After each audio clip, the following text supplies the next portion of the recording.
What's up, everybody? My name's Kyle, and welcome to the LRT Outpost. Now, if you watched our last video, we went for a little ride at Busco Beach in Goldsboro, North Carolina. Literally, we live about 30 minutes away from there, so that's kind of like our backyard, our testing grounds, and where we go to really ride a lot.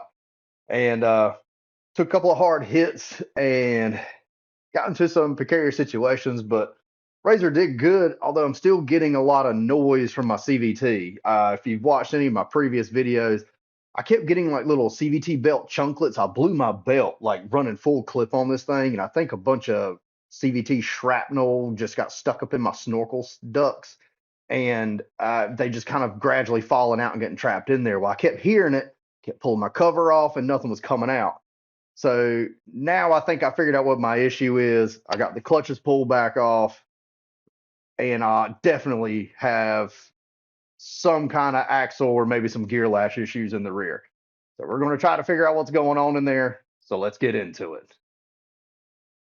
Okay, so like I was just saying, ever since I blew my belt and installed my new one, I've been getting like almost like an aggressive scrub or kind of like something just kind of scraping around inside the CVT housing.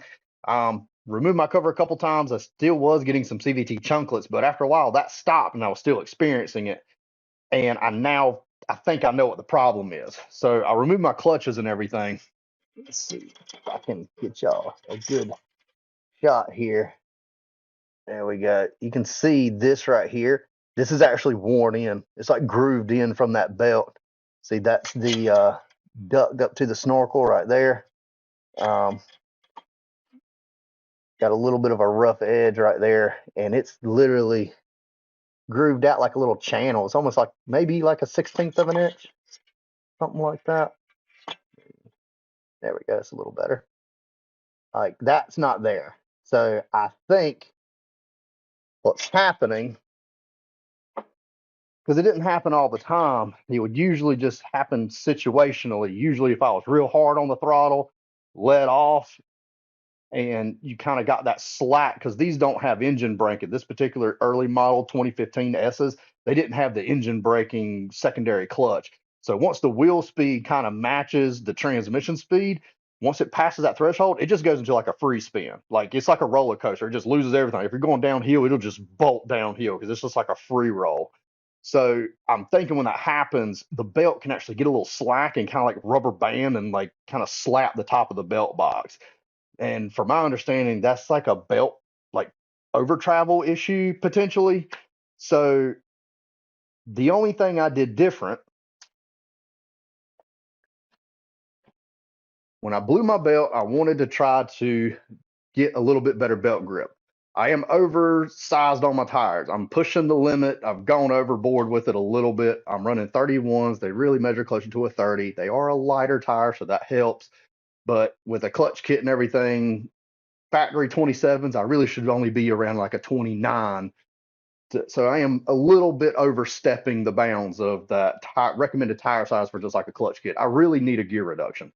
We're doing that, but my target tire size is a 32. So I'm just kind of getting by for now.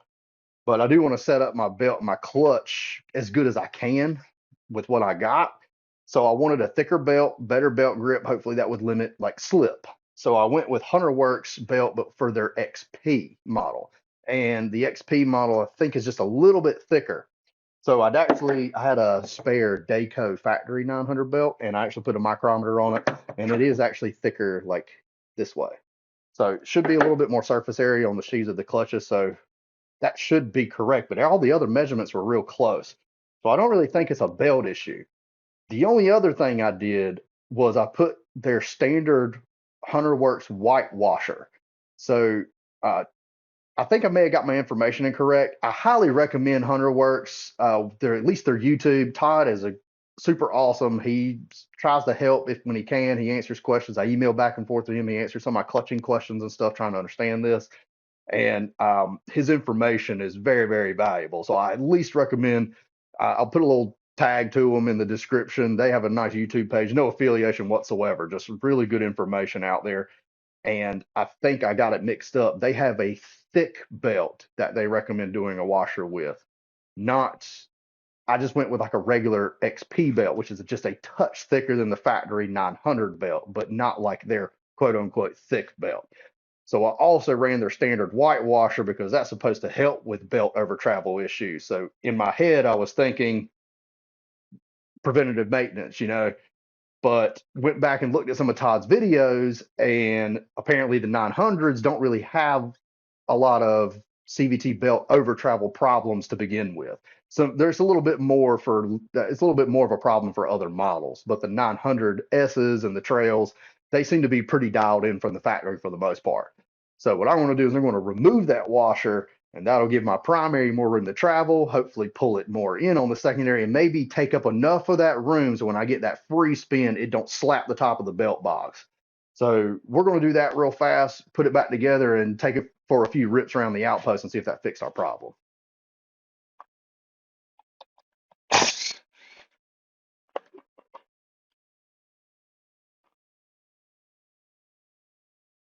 There's a little washer right there.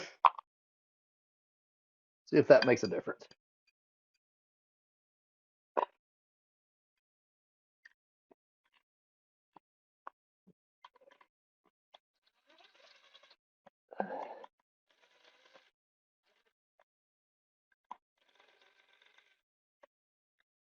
There we go.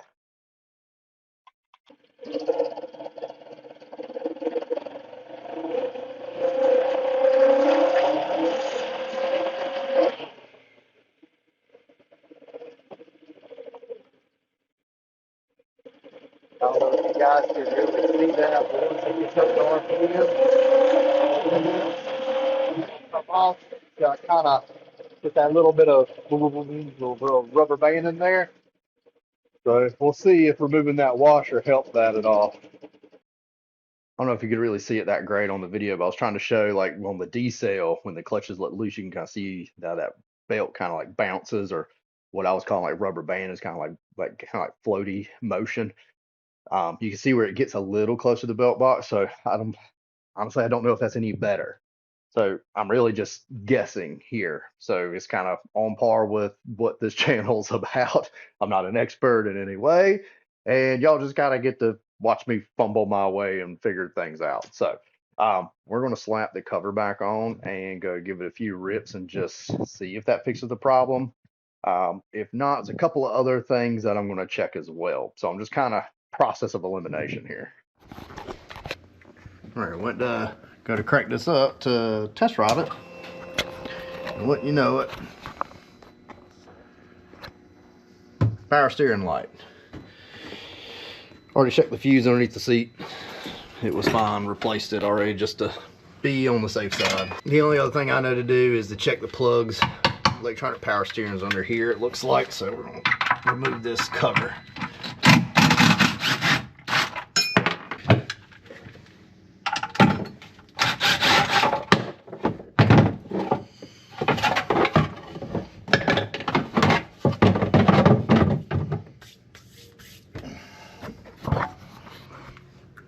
Clean up these little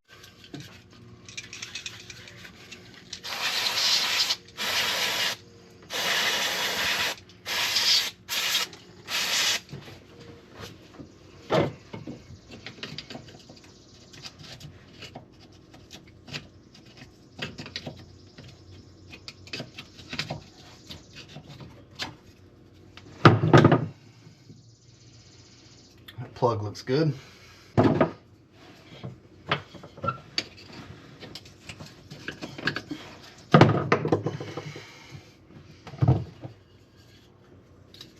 Plug looks good too. Huh. A little dielectric grease in here, plug them back up.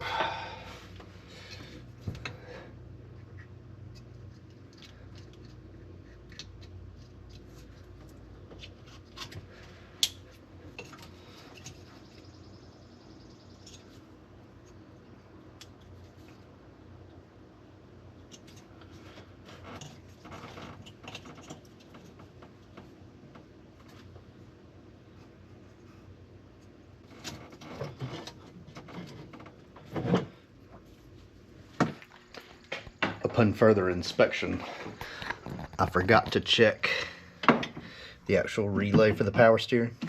Pulled it out, had a little bit of corrosion, gave it a little shot with some electric contact cleaner and some dielectric grease. Power steering light stays off, and we got our easy steering back. Nice. Now, if you're new to the channel, or even if you're not, you've been watching a few of my videos, you'll notice that we have a good bit of property that I have access to. Very fortunate. A lot of this land here belonged to my family. We had a ranch with horses and cows, things like that. And slowly over time, just as parents got older and stuff, we sold the animals off, and I've been given access basically to all this rear pasture and the barn that you see me working out of all the time. So I basically turned this backfield into my own personal little playground. So this is where we go rip the razors, do our little test drive, and actually you see the big backhoe behind me. I've been slowly like kind of designing a little bit of a track. So for the side-by-sides and ATVs or whatever, dig a couple little mud holes. There's a pond back there, perfect for like a little snorkel pond. So I'm basically a giant kid. I refuse to grow up, and I've been fortunate enough to have access to this stuff to basically do everything I wanted to do when I was younger. So if that sounds fun to you, make sure you hit that subscribe, stay a while, because I have unlimited amounts of projects, and this is just going to kind of slowly evolve over time. It's kind of why my projects are a little like erratic too. Like there'll be a cluster of videos on the razor, and then I'll go off and do something else. So just stay tuned. It'll be kind of like a mixture of a bunch of things as I just kind of develop this property into something I've always dreamed of having and turn it into. So what we're going to do is go take the razor on for a little test drive, but y'all are going to get like a little sneak peek of like kind of the rough layout of the track. Now, it has been raining at the outpost over the past like day or so. A little muddy. There's a lot of low land back there by the pond, so I don't know how much access we'll have to the whole layout of the track, but we'll see what happens. Let's go for a little rip.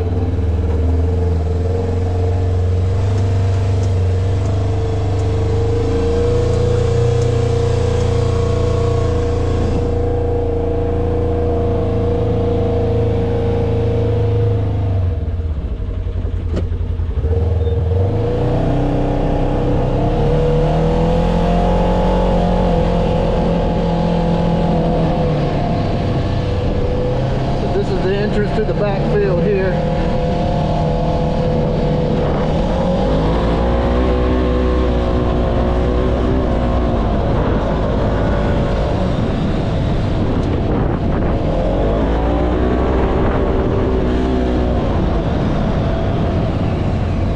Nice little drift corner, and then you can come in here real sharp around this tree. A little slide. Jump here. It is still wet. And then come straight across here, this big embankment. Shoot through here. Tell it's still pretty low. Need to fill in some dirt. Another little drift circle around the tree here. Kick out. This, cut through here. Another little bank turn right here.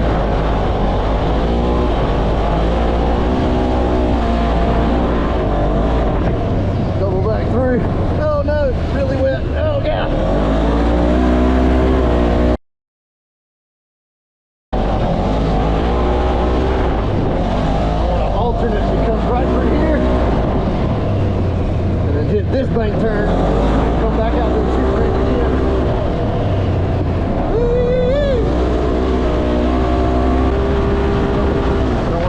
Jump right there. Boom. Something like that. It's kind of sort of what I got in mind.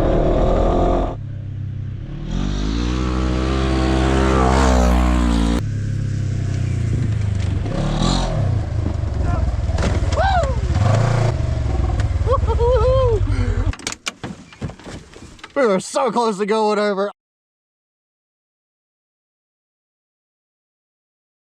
I can't believe I just saved that. Holy smokes. All right, we're going to reduce our speed just a wee bit and try that again.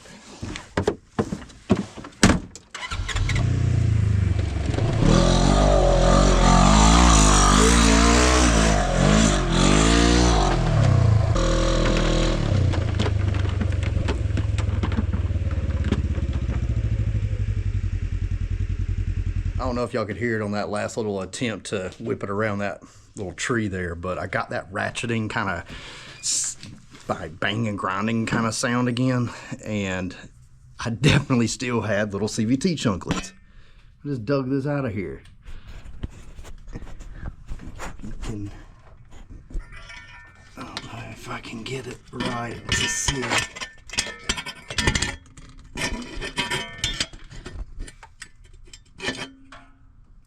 Right up in here.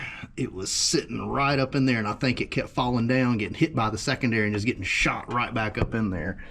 I don't know if that's the only piece, but that's the only one I could see up there. All right, so we're gonna slap it back together again.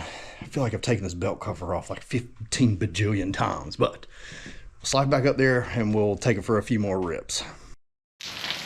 So before we were able to get everything back together and take it for another test and rip, it started dumping rain, and it's been dumping rain off and on ever since. And as you can see, and probably hear, it's now dumping rain.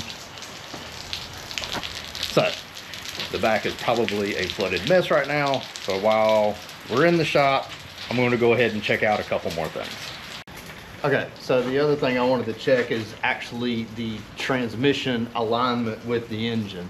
So whenever you unmarry the transmission and rear diff setup from the engine, your output shaft from the engine here and your input shaft, I think that's the correct term, yeah, from the transmission should be a certain alignment. So this is a clutch alignment tool, again, Hunterworks.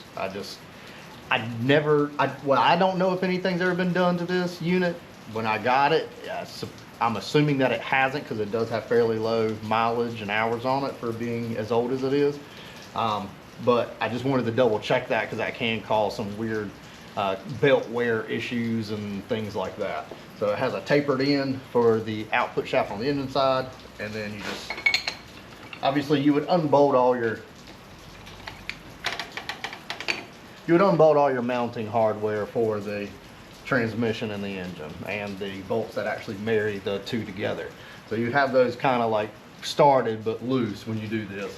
And you just kind of knock this in, like I said, it's tapered here, and mine lines up pretty perfect. So the 900s, from what I've seen, or at least read, and again, Todd from Hunterworks has some good information, that the 900s don't seem to have that much of an issue with the clutch alignment stuff, but at some point in time, this transmission is going to have to come out.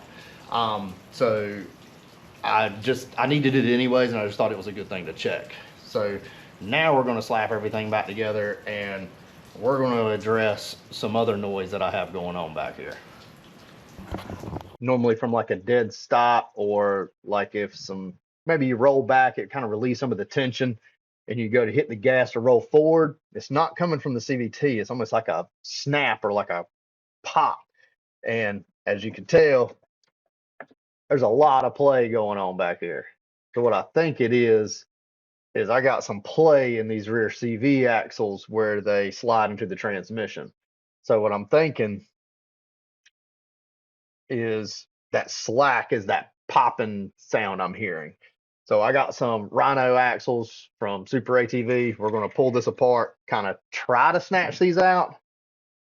I have a feeling that's probably going to be a task.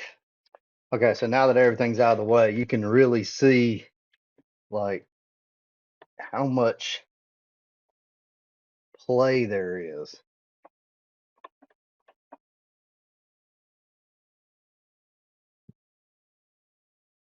I mean, that seems, I mean, look at that. That just seems excessive. So either that internal cup is wore out, or it's just like the shaft is wore out. I've seen on forums and stuff, everybody says that theirs is really loose like that too. And they're saying it's normal. But man, that just seems like a ton of play. Okay, so here comes the fun part.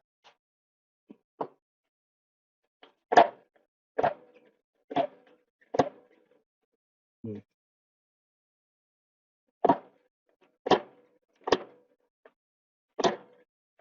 3 days later.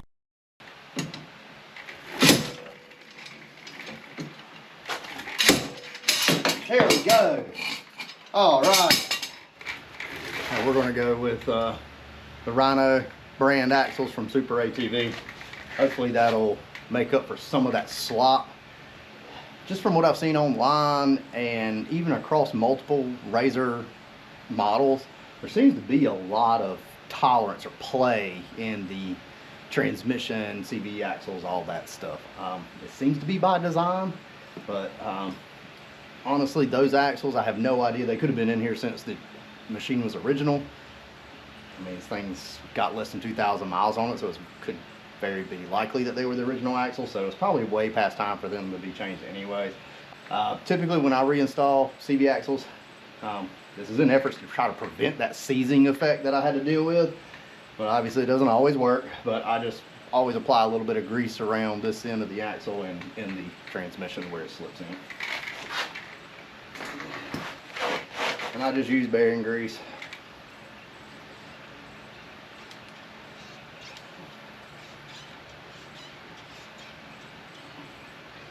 Put a little in here.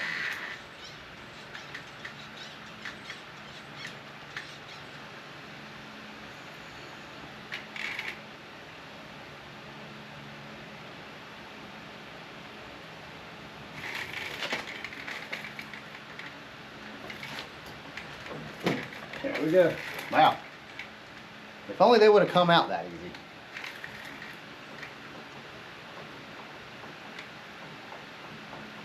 I mean, there still seems to be a little bit of play right there at the cup, but it seems like it's less. I'm gonna slap the rest of it together and just see how much tighter it feels. Okay, we got it all slapped back together now, and that play is still there. You can still see it, but I will say it does feel less than the old axles that were in here. So I think there was an improvement. But I also went ahead and cranked it up and put it in gear and just kind of bumped the throttle real hard.